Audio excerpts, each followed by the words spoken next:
So I'm now going to question you about complaint number 2020-12242. Um, this questioning concerns administrative matters, okay? Administrative, you understand that, right? Sure. Relating to the official business of the San Angelo Police Department. I am not questioning you for the purpose of instituting a criminal prosecution against you. That sounds about right. You wouldn't go against your own brother in blue. And the fact that it's an administrative purpose says a lot. What else says a lot is the uneducated people out there that are absolutely clueless about the administrative system and the judicial system. They don't know the difference. They couldn't tell you who has a higher status as a judge. Perhaps they would prefer to stipulate with the commissioner. So all I'm trying to say is, it's not going to make a difference. You calling the supervisor out to come out to supervise his employees or his underlings' conduct, and you're thinking that officer's wrong and his supervisor is going to come out here and tell him he's wrong and not to do that no more. Sometimes we'll see that in some propaganda type videos, and sometimes it actually occurs. But it's very rare that it hardly ever occurs. And like I said, propaganda is a huge thing these days, you chicken wings. And like they refuse to sit there and admit to their disorderly conduct or their overreacting behavior, especially when getting caught up in that emotion, having that emotional reaction that was just nothing but pure anger. All because you was criticized and confronted. But what I find ridiculous and preposterous is you call him in here with all this fucking gear. For real? For what? In case there's a sudden emergency and he's got to run his fat ass out the door? Get real, people. These motherfuckers are targeting you on the streets for profit. That's what they're doing.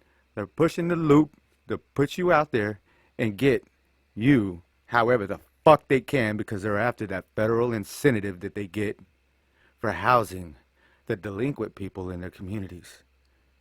It's crazy how these fucking assholes are claimed to have a disability. No, absolutely not.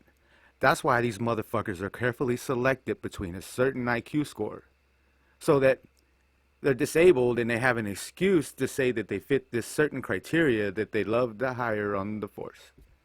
And by the way, why did you run? Because you intended to use force against me? This is some bullshit. What's up with Mr. Squinty Eye? If he's so uncomfortable, why don't he take his fucking army belt off? The fuck does he need this bag of flour and sugar on his chest for? Holy shit. This world needs some improvements. I mean, honestly, it's like we're on a fucking crash course anyway, right? We need more safety. These motherfuckers just fabricate shit out of their ridiculous ass fucking ideas. And that's nothing more than ideas. It was, probably a dream last night he had, and he woke up and put it to work. He sure as fuck didn't cut no slack to get to it. He put his pen to the paper and put the bill on the paper with the legislature's approval and passed that shit on down the fucking funnel to get you motherfuckers to funnel up your money and go ahead and pay that fee. You know, it's a sad story. The daily interactions with law enforcement that most people have. We like to think that they're there for us and they're here to protect us and keep our communities in order.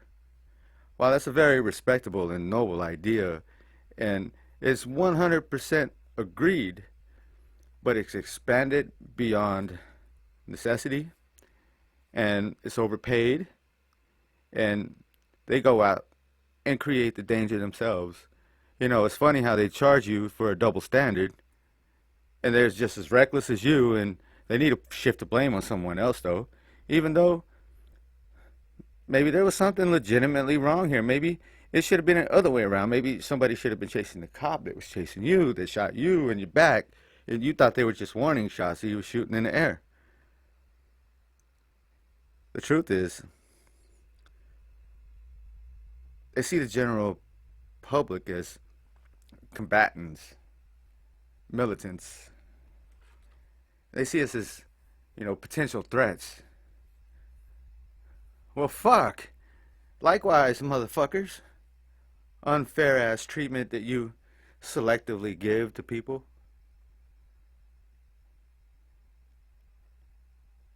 Man, sure put on a fucking show, tell everybody one thing.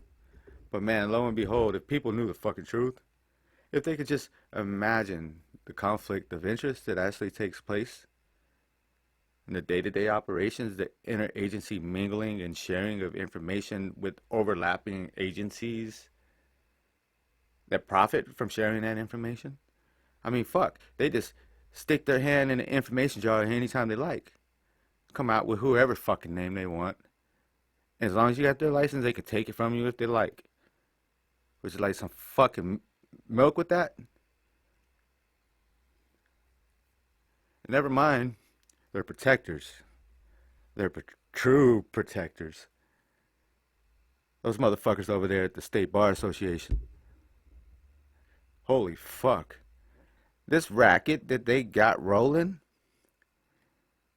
would make a con man think if he really knew the scam. He would be jealous.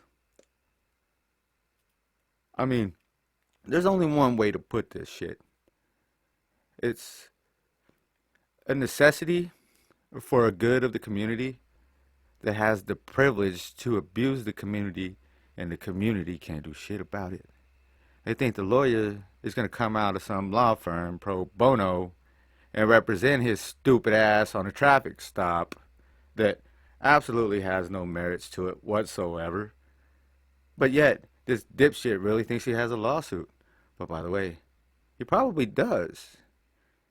Maybe he really fucking does.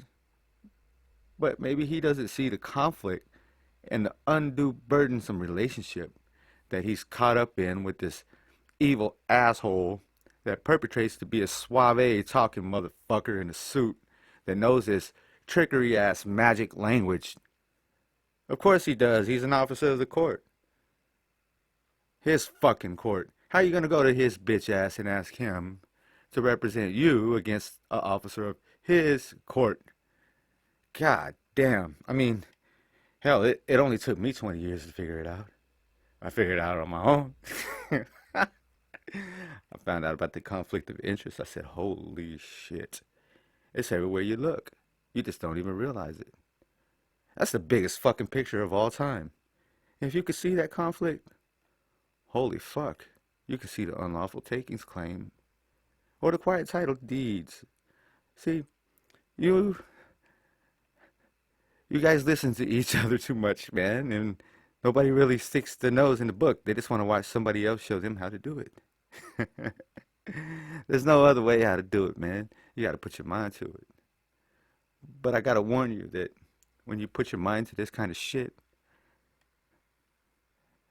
it'll blow your mind away, man. You fucking lose it.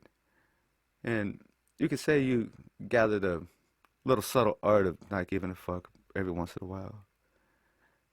But then you got to learn the rules and laws for the civil actions and a concise restatement of the laws governing lawyers. How about that? Oh, yeah. Yeah, knowing who the client really is, how they play these motherfucking word games. And then they tell you that ignorance of the law is no excuse. But lo and behold, the motherfucking moment you show up in a three-piece suit, nicely tailored clothes, right? A mockery. Fucking a chicken show at KFC, bitch. Give me my raw chicken. It's a problem when you speak their language. It's kind of like, how the fuck do you speak Spanish? Or no? Say you're in the middle of Russia, in the middle of the cold fucking winter, freezing your balls off, and nobody can understand you. But then suddenly you start talking in Russian, and everybody's like, how the fuck did you learn how to talk Russian? Same thing with law, man, you know? So, the language just don't land in your lap. You have to go read it and understand it and learn it.